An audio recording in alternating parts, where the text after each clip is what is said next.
අද ඉතින් මායි ප්‍රගීත් අයියයි ඇවිල්ලා තින්නේ අම්බලන්ගොඩ මෝය කටගාවට. බලමු සුපිරි පරවෙක් අල්ලන්න තමයි අද try කරන්නේ. බලමු ඉතින් මොකද වෙන්නේ කියලා.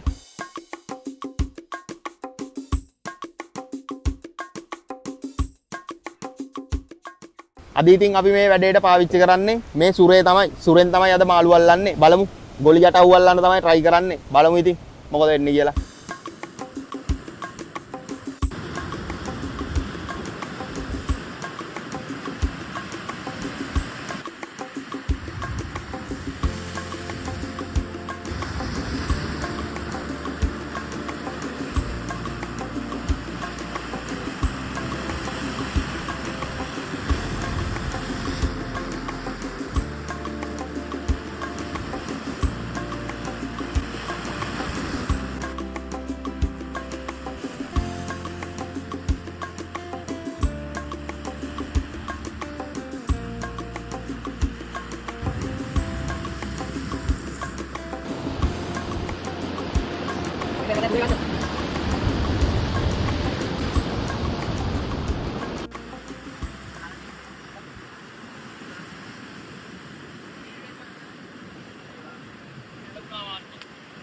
ඔහොම තමයි ඉතින් කාපු මාළුව අපට ගැලවුණා.